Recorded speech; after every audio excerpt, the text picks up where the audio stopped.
तो इस वक्त फुजैल अय्यूबी साहब जो एडवोकेट ऑन रिकॉर्ड हैं सुप्रीम कोर्ट में, जमात, मरकज और मौलाना साद की जानिब से ये पैरवी कर रहे हैं, पूरे मामले को देख रहे हैं। आखिर ये जो कोरोना को तबलीगी जमात से और मरकज से जोड़कर देखा जा रहा है, मौलाना साद की गलती बताई जा रही है, सच्चाई क्या है, इस बात को खुद बयान करेंगे फुजैल अय्यूबी साहब जो एडवोकेट हैं, जो पूरी पैरवी कर रहे हैं, जो इस पूरे मामले को देख रहे हैं। सर, सबसे पहले आपका मैं इस्तकबाल करता हूं। कैसे हैं आप? जी अल्हम्दुलिल्लाह, आपका बहुत बहुत शुक्रिया।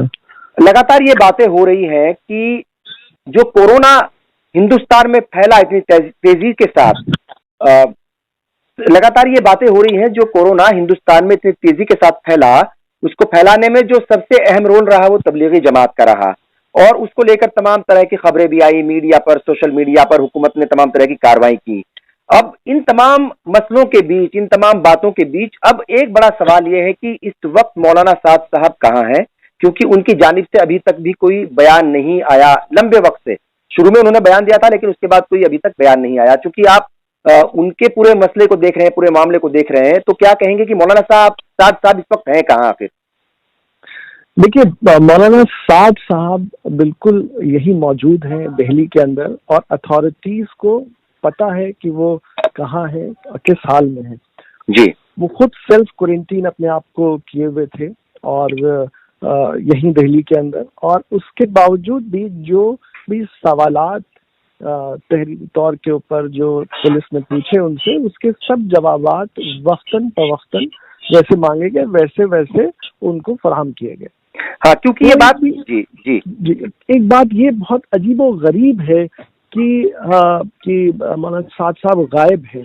मैं ये एक तो ये बात सोचता भी हूँ, अपने आप से भी पूछता हूँ कि क्या पहले मौलाना साद कभी मीडिया में आते थे, या उनको पहले कभी किसी ने कहीं किसी प्रोग्राम में या कहीं कहीं देखा है, या वो तो हर वक्त अपने जो काम है, जिस जुस्तजू में है, उसमें लगे रहते हैं। बिल्कुल। अब इस वजह से अब वो ये कहना कि अब वो मीडिया के सामने नहीं आ रहे हैं, अरे तो भाई पहले कब वो मीडिया के सामने आते हैं? बात सही है सर आपकी, बिल्कुल बात सही है, लेकिन सवाल ये भी उठता है ना कि पहले कभी इस तरीके से तबलीगी जमात या मरकज या मौलाना साद साहब पर इस तरह के ना इल्जाम लगे, ना कभी कोई ऐसी बात हुई। अब जबकि इस तरह के हालात पैदा हुए तो सब लोग ये कह रहे हैं, मुस्लिम तबका भी ये कह रहा है कि आखिरकार मौलाना साद साहब क्यों नहीं कुछ बोल रहे? सेल्फ क्वारंटीन में वो थे, अब बाहर आ गए हैं, अब तो कम से कम एक ऑडियो या एक वीडियो बयान जो है वो जारी कर सकते हैं, मीडिया के सामने ना आए, खुद रिकॉर्ड कर लें। तकनीक जो है बहुत ज्यादा है, आपके हाथ में मोबाइल है, स्मार्टफोन है, उसके अंदर रिकॉर्ड करें और भेज दें, उसमें क्या बुराई है? जी जी, बिल्कुल बिल्कुल, आप सही फरमा रहे हैं। असल में अगर हम लोग इसको खुद से अगर एक नजर से देखेंगे, शायद ये बात लोगों के सामने हम लोग पहुंचा नहीं पाए ठीक से, ये गलती अलबत्ता जरूर होगी हमारी। वरना जिस वक्त FIR हुई उसके बाद प्रेस रिलीज गई जी मरकज की तरफ से पहली बार, तो वो बात कहना कि वो उससे नहीं, तो भाई उसको एडजस्ट किया गया। प्रेस रिलीज गई, एक बहुत तफसीली स्टेप बाय स्टेप उसने सब बताया कि हमने क्या क्या इकदाम लिए, कैसे कैसे कोऑपरेट किया। उसके बाद फिर उसके 3 दिन के बाद एक फिर 3 पेज की प्रेस रिलीज फर्दर गई, जिसमें हजरत ने ये बात कही कि जितने भी लोग तबलीगी जमात से जुड़े हुए हैं, क्योंकि ये बात आ रही थी कि वो कोऑपरेट नहीं कर रहे, और उसमें बहुत इसरार किया इस बात का, और हजरत ने इसकी वजाहत की कि भाई बेहद कोऑपरेट कीजिए। जो हमारी अथॉरिटीज हैं, जो मेडिकल टीम्स हैं जो काम कर रही हैं, खुद सामने जा करके उनको बताइए, मिलिए, और अपनी ट्रैवल हिस्ट्रीज उनको डिस्क्लोज कीजिए। फिर वो जिस हाल में आपको जिस तरह से जैसा चाहे वैसा उनके साथ आप पूरा ताउन फरमाएं। ये बात कही गई, ये दोनों लिखित है जो रिकॉर्ड पे हैं, और उसको मीडिया ने भी कुछ हल्कों में दिखाया। तीसरा, उन्होंने फिर खुद से ऑडियो रिकॉर्ड किया है, ऑडियो ये गया, और उसमें तमाम वो 2 मिनट 2.5 मिनट का ऑडियो है, वो भी आप सुना सकते हैं, मैं आपके शेयर कर सकता हूँ। तो शायद गलती इस बात की जरूर हो सकती है हमारी कि हम इसको उतनी दूर तक हर एक तक पहुंचा नहीं पाए, लेकिन ये कहना कि हम सामने नहीं आए, हमने अपनी बात नहीं रखी, ये बात मुनासिब नहीं है। क्योंकि ये सवाल बिल्कुल सही है आपकी बात, लेकिन सवाल ये सर इसलिए उठ रहा है क्योंकि जो तबलीगी जमात से जुड़े हुए लोग हैं, अभी भी बहुत सारे ऐसे लोग हैं, हुकूमतों के ऐलान के बाद, हुकूमतों की अपील के बाद, इंतजामिया, पुलिस प्रशासन की लगातार अपील के बाद भी बहुत सारे लोग सामने नहीं आ रहे हैं। अपना जो उनको कोरोना से रिलेटेड टेस्ट कराना चाहिए वो नहीं करा रहे हैं, जो टेस्ट वगैरह होने चाहिए वो नहीं करा रहे हैं। और कहीं ना कहीं ऐसा माना जा रहा है कि अगर मौलाना साद सामने आकर के खुद अपील कर देते, तमाम जमातियों से, कहते कि भाई आप आइए, मैं खुद सेल्फ क्वारंटीन में रहा हूं, आप भी जो है वो सेल्फ क्वारंटीन में रहें या हुकूमतों को इत्तला दें। तो ये कंफ्यूजन कहीं ना कहीं पैदा हुआ, ये गलती तो हुई है सर। एक इसमें दो बातें मैं कर दूं। पहली तो ये कि ये जो दो प्रेस रिलीज गई, फिर उसके बाद फिर एक ऑडियो गया, उसके बाद फिर एक तीनों जबानों में, अंग्रेजी, हिंदी, उर्दू में हजरत का एक खत, एक सफ़े का, वो सबको गया, और उसमें फिर इस बात का इसरार और वजाहत की गई कि भाई इसमें कोऑपरेट करे। एक दूसरी बात ये, तो यानी कि ये बात तो हुई कि उन्होंने फिर एक खुद से जाती खत लिखा अपने सब साथियों को। दूसरी बात एक और है जो हम लोग मिस कर जाते हैं, कि वो ये कि जब मीडिया किसी चीज को कहता है तो एक हम ये समझते हैं कि हाँ ये सच होगा, जब तक कि कोई ये साबित करे कि नहीं ये सच नहीं है। तो उसमें बहुत बड़ा एक तबका कुछ ऐसा मीडिया का हुआ जिसने उस बातों को गलत चलाया, जिसमें कहा गया कि उन्होंने थूका और वो बर्तन चाटे और वो फलों को चाटने, वो सब पुरानी वीडियो सामने आई, वो सब वो आई, और वो फेक भी साबित हो गई कि वो सब गलत थी। अच्छा, वो जिन लोगों ने देखा उनको ये इनके इम्प्रेशन हुआ कि शायद ऐसा हुआ, लेकिन उन लोगों ने शायद ये नहीं देखा कि बाद में अथॉरिटीज ने खुद ही उस बातों का खंडन किया। बिल्कुल सही। तो अब वो यानी कि जब ये सवाल उठा और फिर इसका जब असल जवाब आया तो दोनों में शायद मिसमैच हो गया कि आदमी ने एक सवाल तो सुना था लेकिन जवाब शायद ना। बिल्कुल, एक सवाल यहाँ पर ये बनता है असल में, और सब लोगों के जहन में ये बात है, वो बार बार ये कह रहे हैं, हमारी भी बहुत सारे लोगों से बात होती है, वो यही कहते हैं कि भाई अगर सब कुछ ठीक है, बेकसूर है, कोई गलती नहीं की, तो मौलाना साद साहब को सामने आ जाना चाहिए। आपने उसके ऊपर अपनी बात रखी और उसका जवाब दिया आपने कि भाई वो वजूहात हैं जिसकी वजह से वो पहले बयान उन्होंने जारी कर दिए लेकिन अब वो नहीं आ रहे हैं। पता नहीं आप लोग जो है उनको सलाह दे रहे हैं कि नहीं दे रहे हैं, मशवरे उनको दे रहे हैं कि नहीं दे रहे हैं कि सामने आना चाहिए। लेकिन लोग ये भी समझना चाहते हैं इस बीच कि असल में शुरुआती दिन थे उनमें हुआ क्या मरकजी हुकूमत की तरफ से, क्या सूबाई हुकूमत की तरफ से इनको नोटिस नहीं भेजे गए थे स्टार्टिंग में, या मतलब एडवाइजरी जारी नहीं की गई थी कि भाई कितने लोग इकट्ठा होने हैं?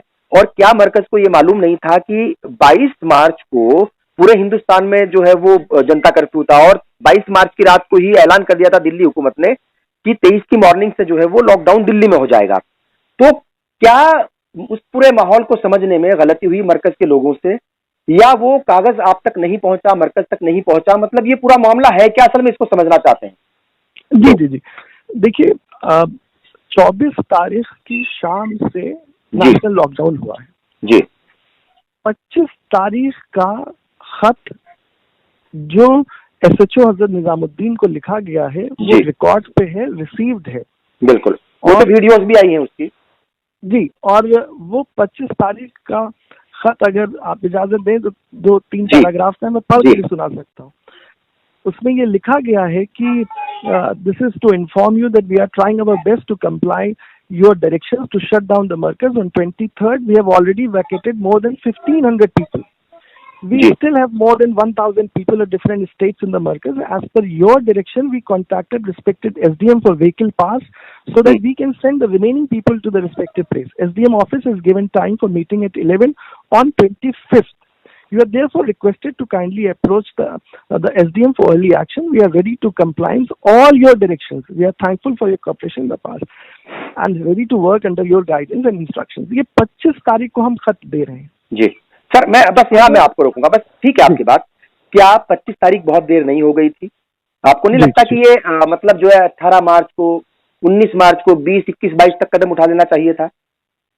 देखिए, जब आप नेशनल लॉकडाउन जिस वक्त से कर रहे हैं जी, दिल्ली में हो गया था ना सर जी, उसमें जो जनता कर्फ्यू था वो 22 का था जी।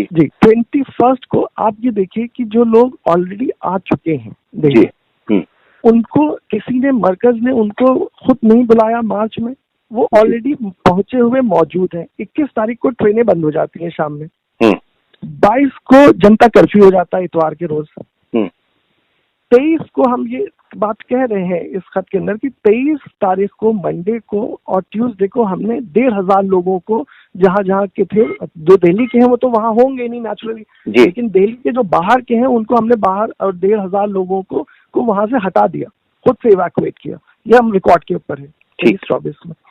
25 तारीख को ये खत हम उनको पेश कर रहे हैं कि जो बाकी लोग रह गए हैं उनके लिए हमने 17 गाड़ियां अरेंज की है, उनके ड्राइवर के डीएल नंबर, उनके नाम और गाड़ियों के रजिस्ट्रेशन नंबर आपको पेश कर रहे हैं।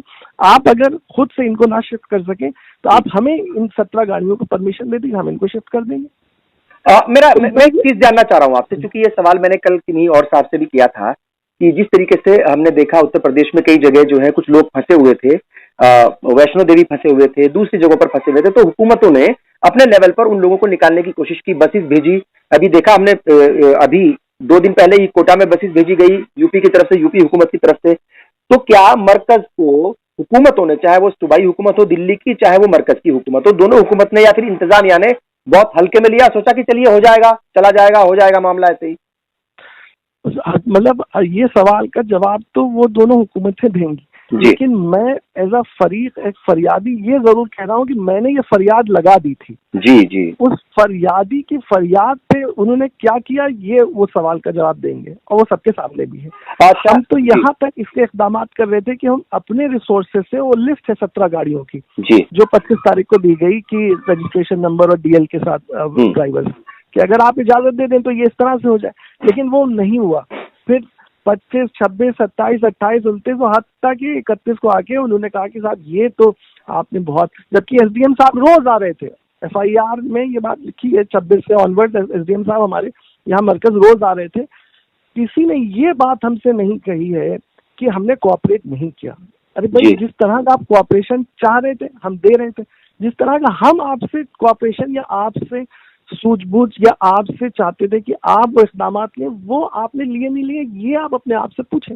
बिल्कुल। और एक सवाल सर यहाँ पर बिल्कुल सही है, बहुत तमाम बातें हैं जिनके ऊपर जो है आप अपनी बात रख रहे हैं, और अब हम अखबारों के जरिए और जो है वो टेलीविजन के जरिए खबरें हमारे सामने आ रही हैं ऐसी कि पुलिस ने बहुत सारे केसेस में जो है वो इनके खिलाफ एफआईआर दर्ज कर ली है। तो क्या आपके पास वो खबर है, या मतलब क्या रिपोर्ट आपके पास, क्या नोटिस पहुंचे, कितने नोटिस पहुंचे पुलिस की तरफ से, और किन किन धाराओं के तहत जो है वो अब वो मामला जो है या मुकदमे दर्ज किए गए हैं? जी, जो 31 मार्च को एक एफआईआर दर्ज की गई है, हालांकि उसकी एफआईआर की कॉपी हम लोग को फराहम नहीं की गई है। अभी भी जो हम लोग ने अभी लेटेस्ट एक खत लिखा है 2 दिन पहले, वो भी बाई चांस कैसे मीडिया में आ गया, उसमें भी हम लोग ने कहा कि भाई आप एफआईआर की कॉपी तो हमें अता फरमाएं, क्योंकि जो सोशल मीडिया के ऊपर हर चीज मिल जा रही है, सोशल मीडिया पे एफआईआर की कॉपी अवेलेबल है, और सोशल मीडिया के ऊपर वो जो सवालात हमसे पूछे गए 91 सीआरपीसी में, वो भी अवेलेबल हो गए। शायद ये अभी कर्म है कि अभी हमारे जो जवाबात गए वो सोशल मीडिया पे नहीं है। तो खैर, तो जो इन्होंने जो एफआईआर की है उसके अंदर जो सेक्शंस लगाए हैं वो एपिडेमिक एक्ट के हैं और डिजास्टर मैनेजमेंट एक्ट के हैं और कुछ आईपीसी के हैं। वो इस नोयत के हैं कि हमने लापरवाही की जानबूझ। अब बुनियादी बात यह है कि क्या ये जानबूझ के और लापरवाही हो सकती है, क्योंकि जिस चीज का अंदाजा, जिस चीज का मैग्नीट्यूड और जिस चीज का इम्प्लीकेशंस उस वक्त तक हुकूमतों, सरकारों को और बड़े बड़े इदारों को नहीं पता था जो इल्मी और मेडिकल साइंस से मुतालिक हैं, तो उसके सिलसिले से हमें उतना ही पता होगा जितना एक आम आदमी को पता होगा। बिल्कुल। तो जब एक्सपर्ट बॉडीज को उसका अंदाजा नहीं था कि क्या परवाह करनी है, क्या केयर करनी है, क्या तो जी, वो जब तो आप उस वक्त मेरे ऊपर लापरवाही का इल्जाम कैसे लगेगा? खैर, ये बात कोर्ट की है और डिबेट होगी उसकी। जाहिर है। ईडी की तरफ से भी नोटिस मिले हैं, सुनने में आ रहा है, और मनी लॉन्ड्रिंग के जो है वो केस दर्ज हो चुके हैं मरकज के खिलाफ, मौलाना साहब के खिलाफ। अब वो ये भी मीडिया से 3-4 दिन पहले ये बात आने शुरू हो गई कि 304 लगाई गई आईपीसी की। आप खुदा जाने 304 कैसे, किस कानून के एतबार से लग सकती है इसके अंदर, ये तो हिंदुस्तान भर के कानून के जानने वाले भी कोई भी जवाब दे सकता है कि 304 इसमें कैसे बन सकती है। मैं उनका वकील हूँ, मैं तो कहूंगा कि साहब नहीं बन सकती, लेकिन आप किसी और से भी पूछेगा तो वो आपको सही जवाब दे देगा। ठीक, बिल्कुल।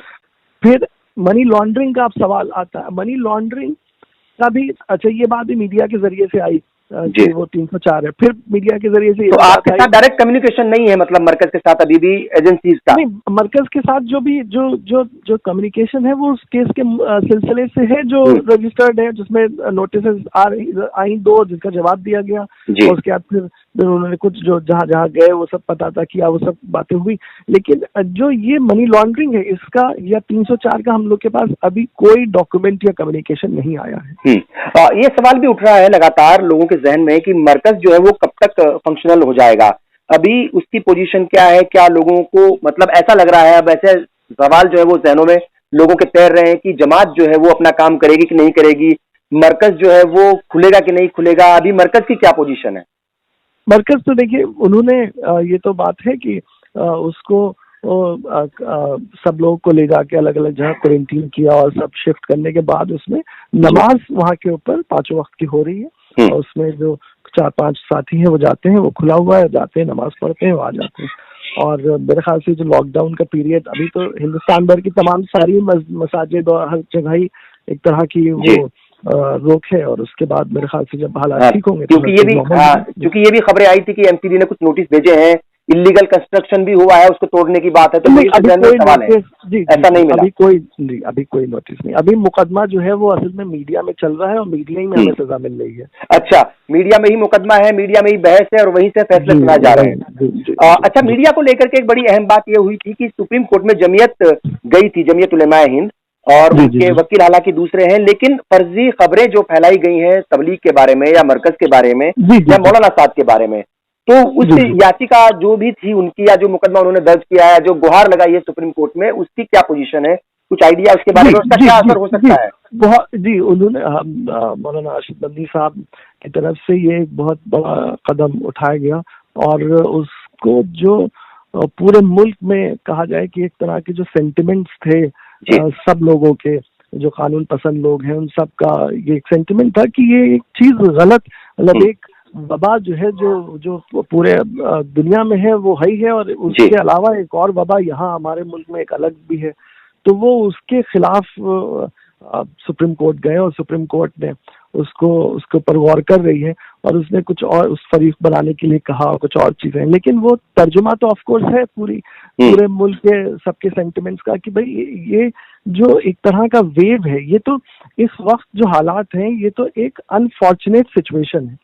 उस अनफॉर्चुनेट सिचुएशन में कुछ लोग लेस अनफॉर्चुनेट हैं, कुछ मोर अनफॉर्चुनेट हैं, लेकिन everybody is unfortunate in this situation. तो अब कोई किसी के ऊपर कैसे इल्जाम तराशी कर सकता है कि साहब ये जो है ये जिम्मेदार है और ये जिम्मेदार नहीं है? अरे जिसको आप जिम्मेदार कह रहे हैं वो खुद एक पेशेंट है, एक मरीज है, उसके घर वाले सबसे पहले उससे असरअंदोज होंगे, उसके दोस्त अहबाब असरअंदोज होंगे, फिर कोई असर, तो कोई क्यों किसी के ऊपर इस तरह का इल्जाम लगा रहा है? ये समझ से बाहर बात है। अच्छा, एक चीज और है सर यहाँ पे कि अभी तक लोग ये जानना चाहते हैं कि कितने जमात से जुड़े हुए लोगों को क्वारंटीन किया जा चुका है या किया जा रहा है, और क्या कुछ ऐसी खबरें हैं आपके पास कि जमात से जुड़े हुए पर्टिकुलर जमात के लोग जो है उनको कितने लोगों को कोरोना हुआ, कुछ इस तरह की खबरें आपके पास है या कोई ऐसा आंकड़ा है आपके पास?